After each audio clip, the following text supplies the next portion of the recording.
Hello and welcome to Wake and Jake.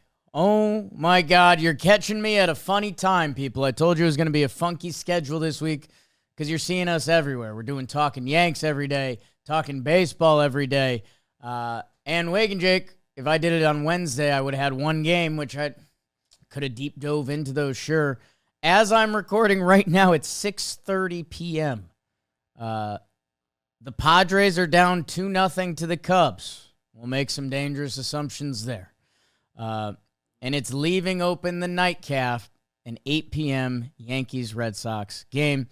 And again, if you're looking for that reaction, which I'm looking forward to that reaction, you could get that on Talking Yanks later. But I did want to give you guys something, and my final last mini apology, because I've said this before, when my podcast routine gets messed up, I feel it a little bit. So sorry for coming a day late, but not $1 short. But appreciate you guys. You are the best. So let's see where we're at. Let's chew through it. The afternoon today. How about the Detroit Kitties? They win 6-3 over the Cleveland Guardians. This is genuinely, it's a phrase that gets thrown around in sports a lot. If these teams played 10 times, they'd split it 5-5. If these teams played 100 times,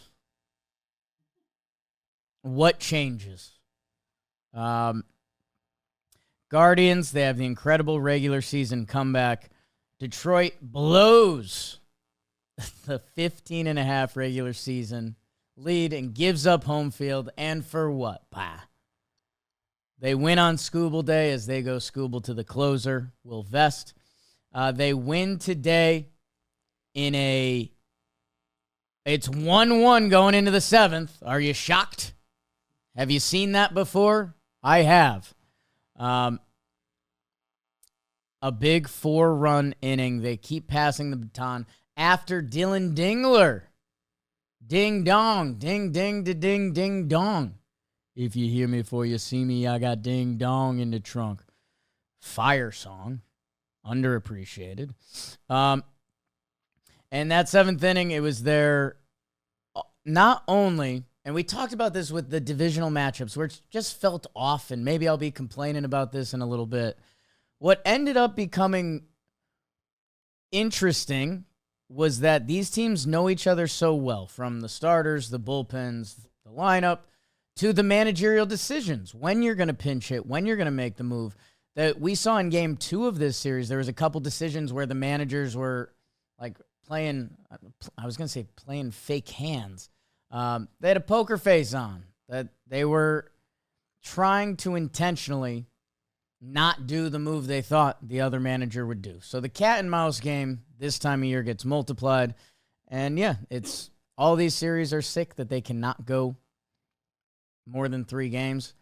But that's it. The Scooble game gives them the leg up in Game 1. Guardians blow it open late with Rocchio and some more offense. Bo Naylor in that game too. And it just gets away from them. Today, Cantillo, Sobrowski, and Gaddis all get knocked around as Detroit just kept passing the baton. Everyone in Detroit had at least one hit today except McKinstry. Jack Flaherty. There was a debate around the office today. Are any starting pitchers going to go 5 innings? I think we're currently 0 for 4. And the next 2 that are going to do it are both rookies in Yankees, Red Sox, in the Bronx. So, that being said, the consensus kind of landed on Cam Schlittler or Jack Flaherty because of his postseason experience, 4.2, 1 earned run. So, hey, he was an out away there. Good for Detroit. Who knows? Like, I can give you, they banked on their playoff experience from last year. And I don't know what else. They're road warriors. They went 6-3 in Cleveland this year. Sure. Maybe that's all great. If these teams teed it up every day for 162, you'd get 81 and 81. I would bet a lot on it. I would bet a lot on it. And I know that's ridiculous to the actual degree.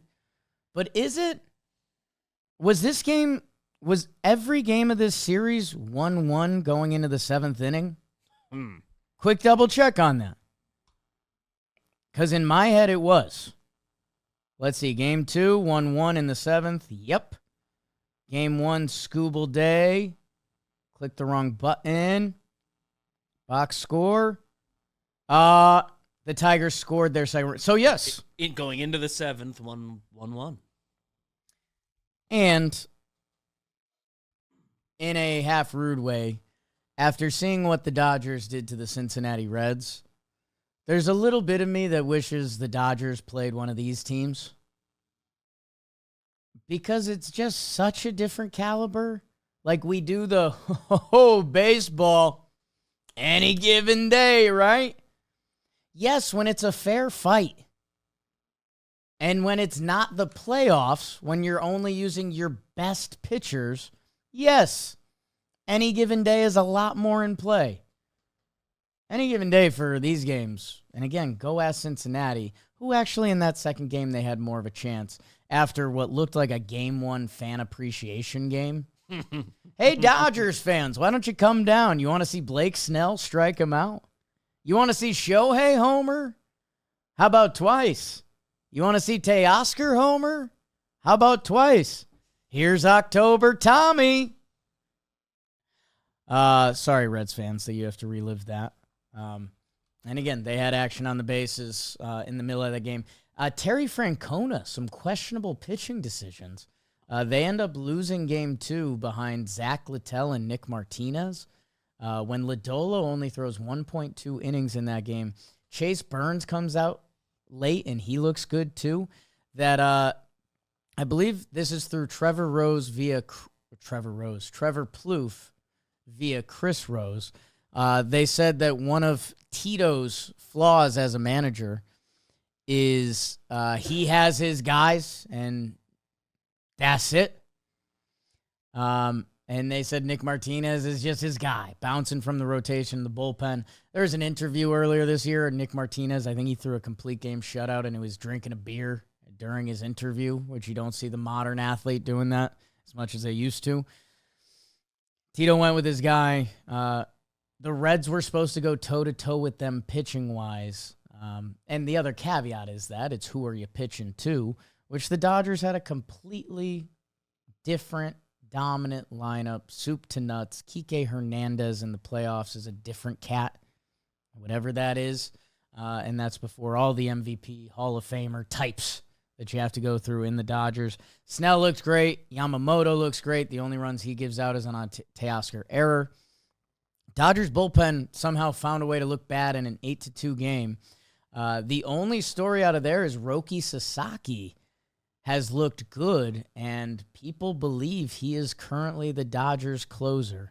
So as they go to Philadelphia for the Dodgers-Phillies matchup that we've been deprived of as baseball fans and we deserve, Roki Sasaki enters essentially as the Dodgers closer, and their bullpen is just horrific. Emmett Sheehan came in, and he had a bad day at the office. It just feels like any person coming out of there scares the Dodgers more than they scare you. So we'll see if that continues into Red October in Philadelphia as we feel the air temperature come down a little bit. And I probably should have said it before as well. Detroit goes on to face Seattle. And we will see. Seattle has them outgunned. I do believe Seattle is a different caliber of team. I think the biggest thing to watch going into that series is, again, Scooble Day, where the Tigers in Game 1, they have no clue what they're doing. No clue. Jimmy Norp, our now resident Tigers fan, said, I think they go opener into Cater Montero bulk. Okay. Maybe the wild card worked there for changing how the Tigers would approach that series. But the other thing that I like to note is Game 1 I view as free house money. Seattle hasn't played a baseball game in a week. Detroit, you have. If you somehow piece together a bullpen-ish game where you win 3-1, Detroit Tiger fashion, you then have Scooble Game 2. So it's where this five-game ALDS with this 3-game wild card still doesn't pair perfectly, all this could be out the window. Seattle could roll them. They roll Scooble. It might be over before it started. The speech I fast-forwarded through earlier where this Tigers playoff experience, what if they come in and they put a couple good at-bats together? They get runs early. Seattle feels the pressure, and they haven't played a real game in a week. And if you don't think that matters, one, I was going to hit you with a you don't know ball, and that felt a little rude. Because the 2-1 seeds did advance last year. And I'm talking about different calibers of team. I guess here's what I want to say. The Philadelphia Phillies, the Seattle Mariners, these teams held mock games. Think about what we do to prevent player injuries. We pull players out early. Opening days of spring training, guys play 1 inning, 3 innings. Whoa, they played 5 today. These teams going into the postseason are playing mock games because the layoff is too long. Way too long. That interested to see if there's a next evolution of that. I think the best brainstorm, well, Jimmy has posted his breakdown plan that everyone agrees with. Everyone agrees, which is a big part of getting it done. I'd have to double check with the postseason one more time. I think more 1-game wild cards. And again, I still want to stretch the DS to 7 games. That it feels like there's a system there that could work. And like, how can you ding them pitching wise and travel wise for not having the best records and rewarding the teams with the best record? You have the longest regular season. Believe in that. Take a chance on me. Chance on me. Hey, congrats to Detroit for dodging becoming a Jolly Olive video for another day. Cleveland, we got, I don't know. Their lineup was kind of tough to look at. And I know that's rude. And I could be saying that to the Tigers, too. Although, like, Torkelson had a year. Riley Green is a guy. Kerry Carpenter has had guy seasons. Gleyber Torres has been a guy in a lineup before. Wenzel, before he phased out.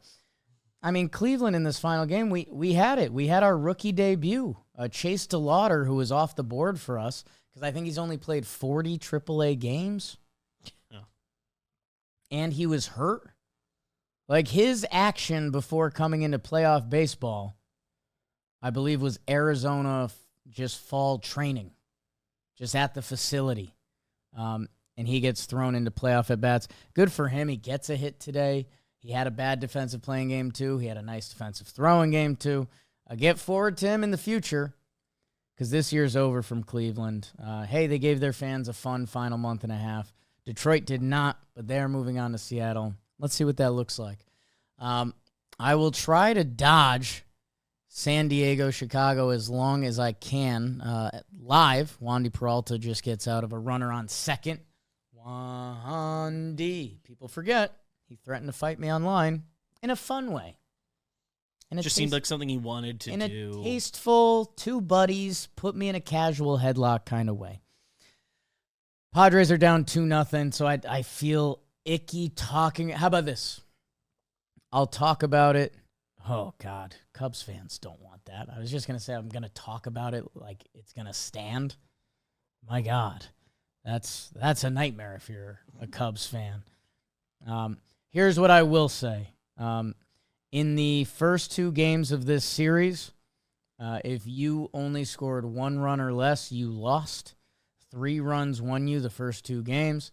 It's currently 2-0 Cubbies. I've been doing a little preview video every morning as I head to the office.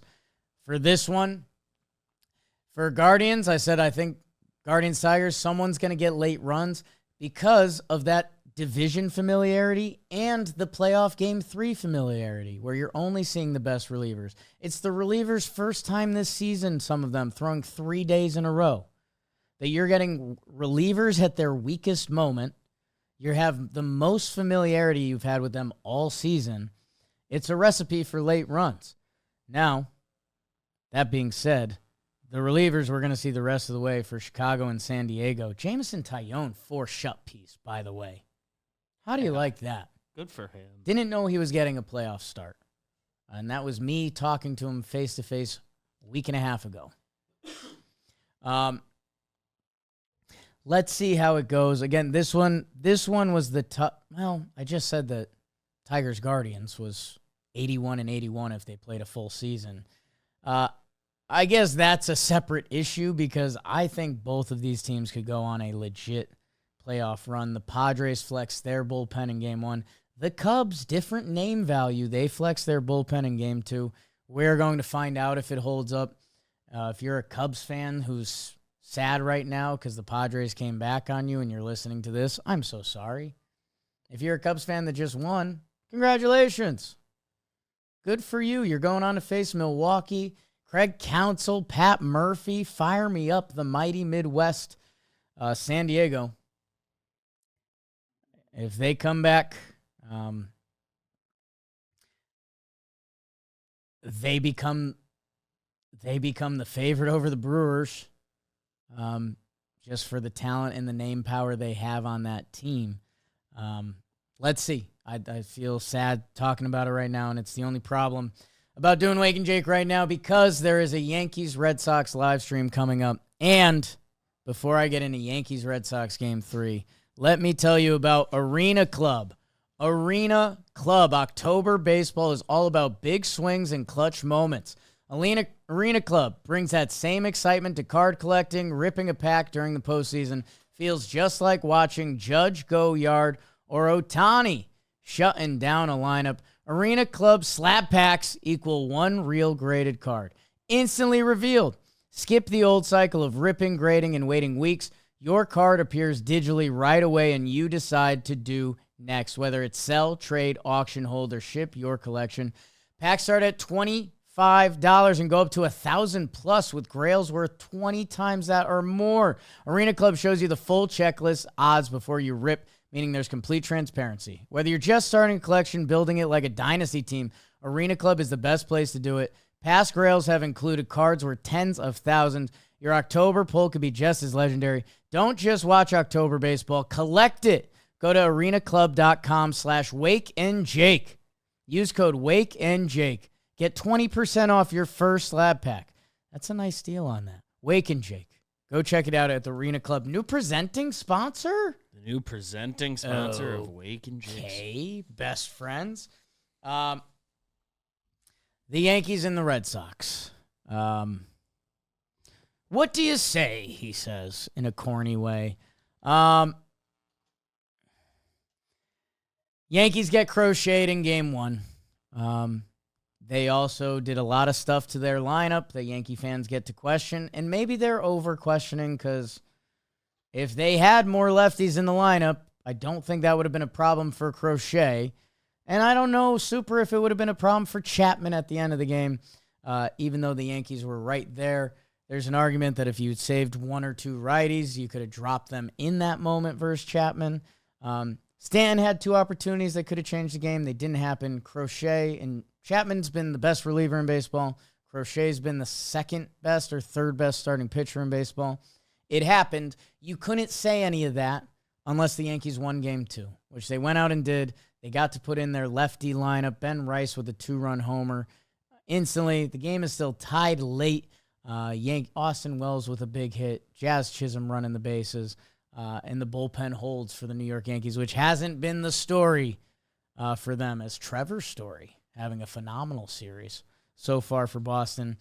And it tees up, and I don't know, sports are about predictions or watch out for this matchup. And here I am before the game talking about the team I like, the jersey I'm wearing, the Derek Jeter poster behind me. 2 rookies are starting. Cam Schlittler, who has come onto the scene and has been nothing but magnificent for the Yankees. He's thrown, I think, 80-plus of their fastest pitches this year. It might be 90 or 100 now. That was going into his last start. 14 starts, a 2.96 ERA. His last start of the season was against the Orioles. 7 innings, 2 hits, 0 runs, 9 Ks. The stuff matches the eye test. His approach is very calm, cool, and collected. That'll be funny to watch him try to harness that in this moment. He goes up against Connolly Early. Tough for me to not say that without an accent for the Boston Red Sox. The 23-year-old lefty. He's only had 4 starts at the big league level, 19.1 innings pitched, 29 strikeouts, a 2.33 ERA. These two rookies on the biggest stage. I mean, for what baseball can provide, a do-or-die Yankees-Red Sox game, that's up there. I know you could play the CS card if they were opposing teams in the World Series, obviously, but these two can't meet in the World Series. That this is about as big as it gets for the experienced Cam Schlittler with 12 starts and Connolly Early with 4. What I have on Connolly Early is that he's got a fastball with some nice run. I think my initial Wake and Jake scouting report is it's what you want your lefty to look like. There's something about it that's natural but quirky.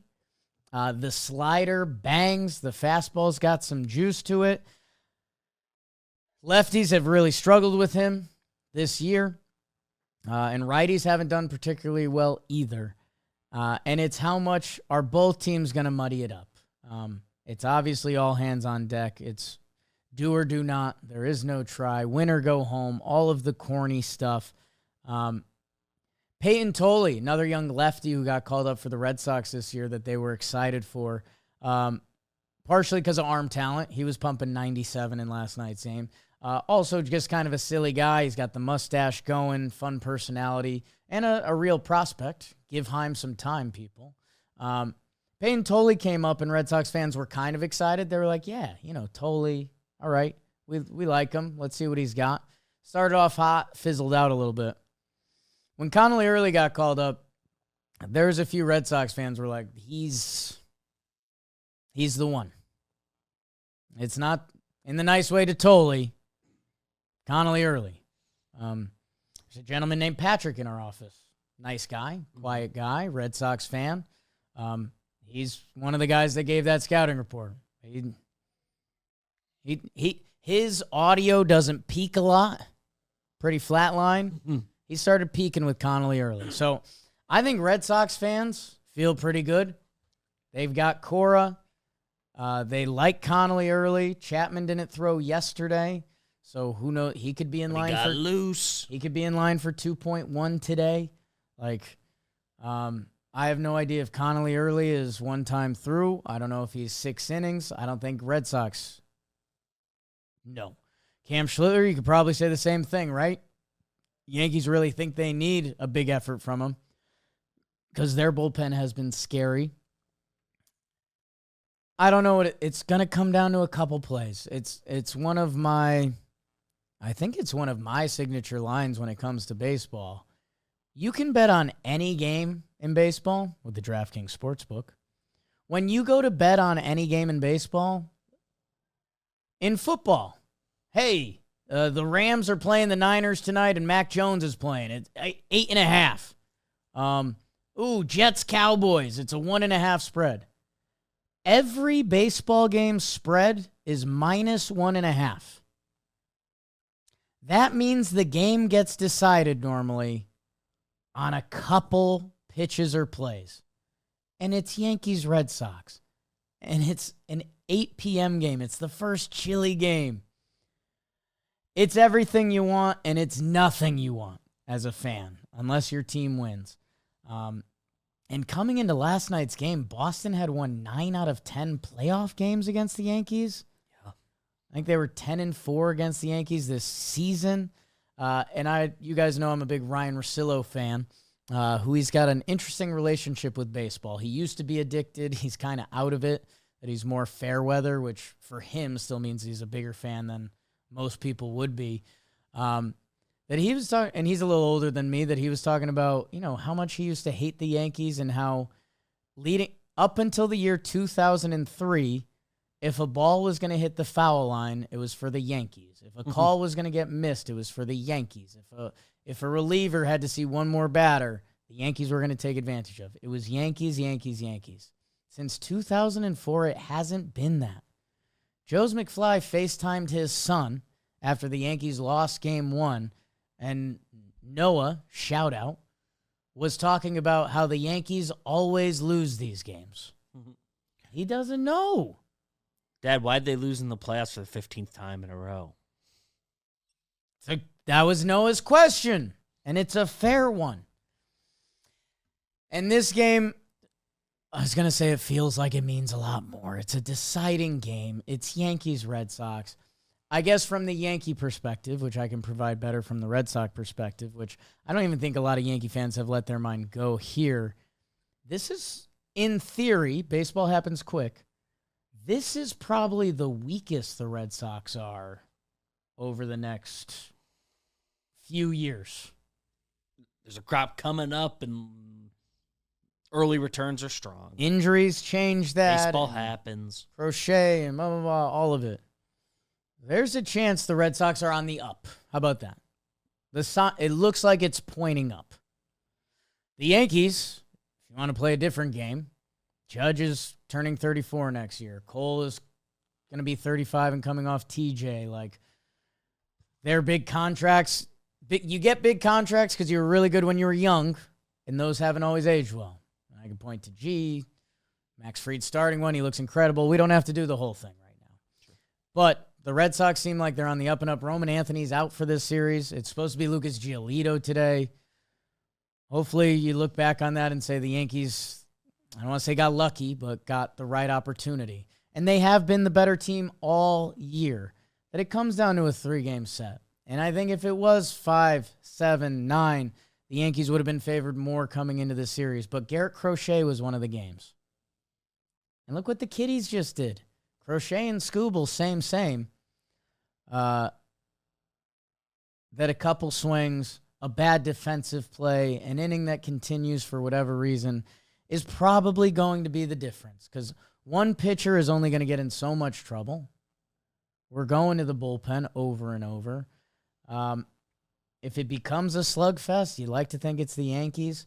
And like I was saying with Detroit-Cleveland before, these divisional teams know each other so well. They've seen relievers multiple times. They've seen them. A lot of the Yankees saw Boston relievers yesterday. A lot of Red Sox guys have seen Yankees relievers twice.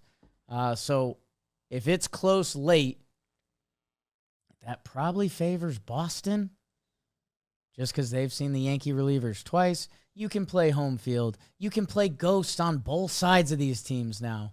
That it's exciting. It's horrifying. It's Red Sox, Yankees, and I hope for the sport. How about this? Look at me. For the brand. I hope we get some good action tonight. And maybe Schlittler and Early are breakout stars of this game, and people were asking what could reignite the rivalry. Maybe it's whatever happens tonight. Personally, hoping the Yankees win 12-1. That's just me wearing a Yankee turtleneck with a Yankee jersey on, with shoes that are Yankees colored, with a poster of Derek Jeter behind me, with a poster of CC Sabathia next to him. I have my lean. Boy, do Boston like being the bad guy sometimes. And on the road, Cora, again, I keep picturing Ramsey Bolton from Game of Thrones, just trying to bait the Yankees into different things and different moves to get them out of their comfort zone. That's how it feels on our end, which, by the way, Ramsey Bolton, some of those episodes used to be so tough to watch. That guy. You could argue he's the worst guy. I mean, him and Joffrey have a good back and forth there for a little bit. But Joffrey's was like blind kid anger and hate that you were just like, oh, like, mate, he's got to age a little bit. And kind of start there. He'll still be a bad guy, but, you know, he's not doing it as like an adult brain. Ramsey was kind of adult brain. Bad stuff. Spoilers for anyone who hasn't gotten to Thrones yet. Highly recommend it. I think it's even better on the rewatch. Hundo P. $1. People are saying that now. Yeah. That's where I'm at. We are still, it's 2-0 Cubs. Padres still 6 innings. Suarez trying to get out of a jam.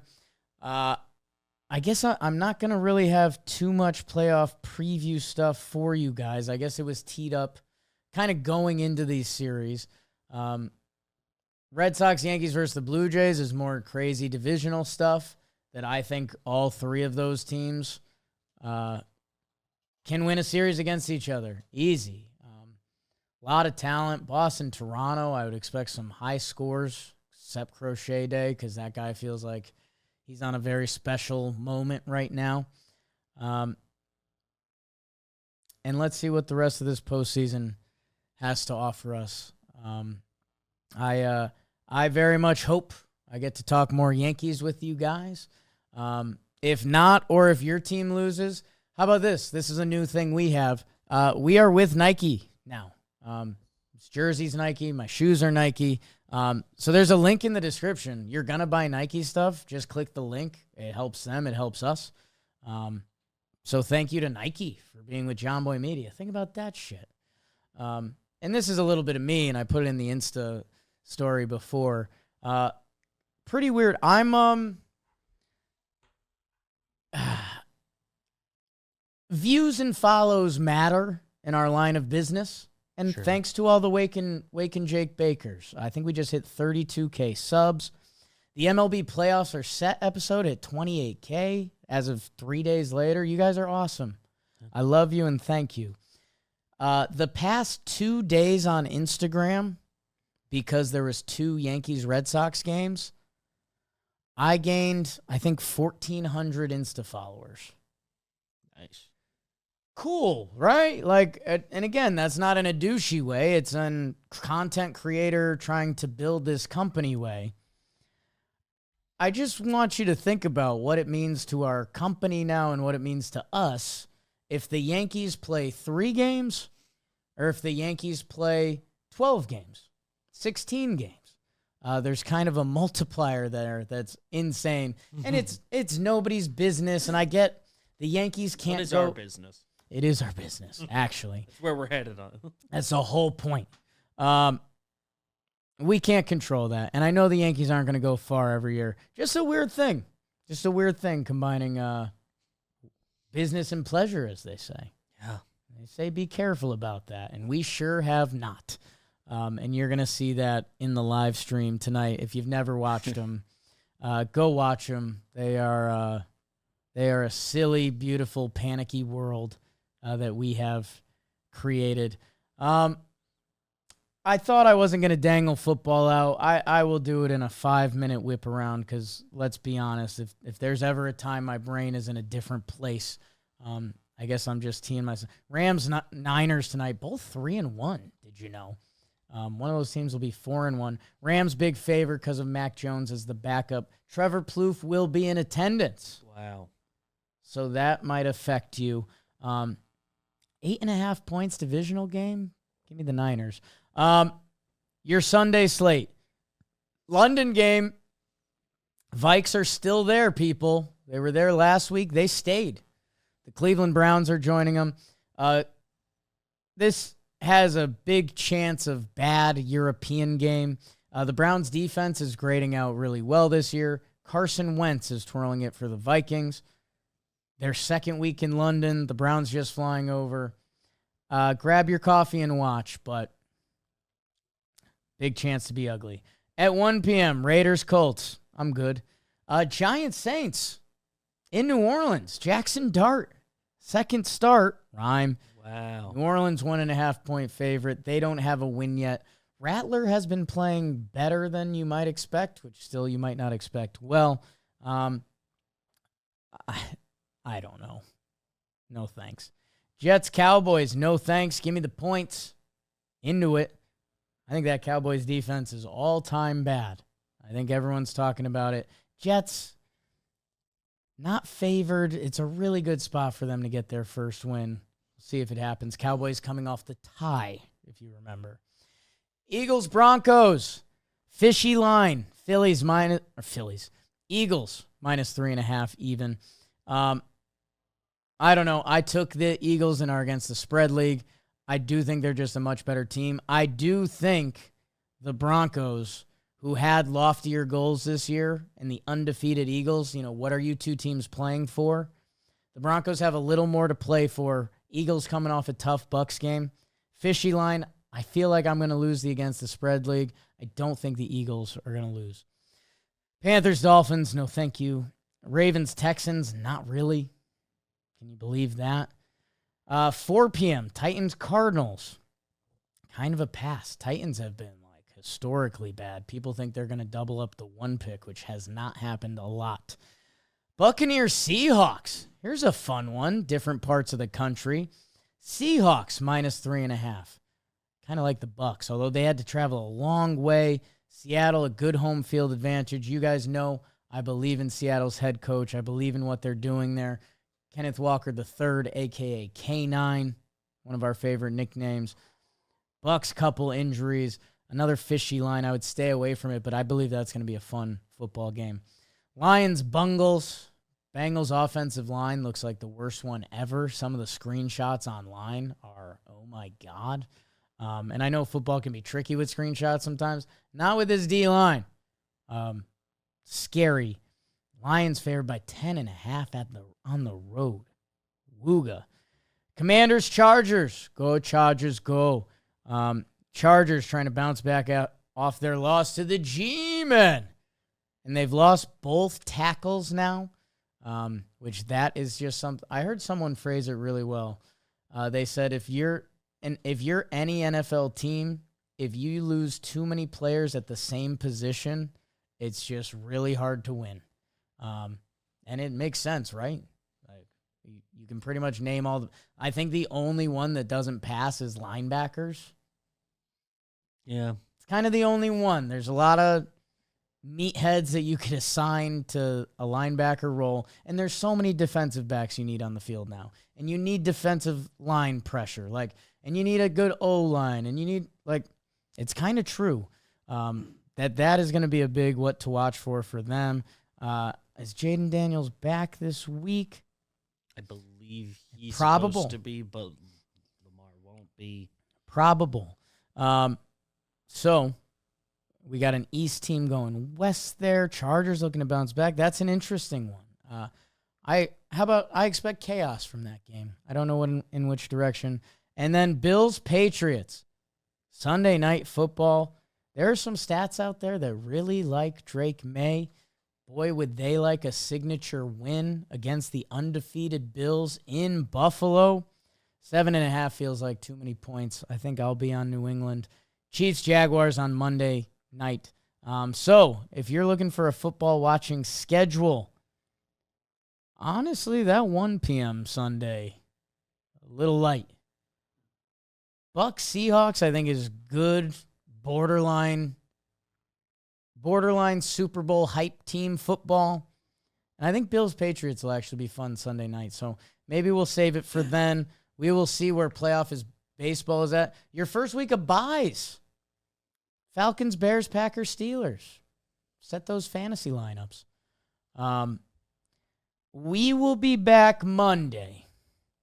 I can say that semi-confidently. If you're looking for that action, Pop, talking Yanks, hopefully we got a lot more coming. We may not. Talking baseball, we for sure do. And Wake and Jake, we will catch you on the Monday Flipper. Thank you guys for your patience and everything. Padres. Runner on first, Drew Palman. I'm going to watch this game. It's almost Yankees time. We got to get Beebs ready. We love you. Thank you.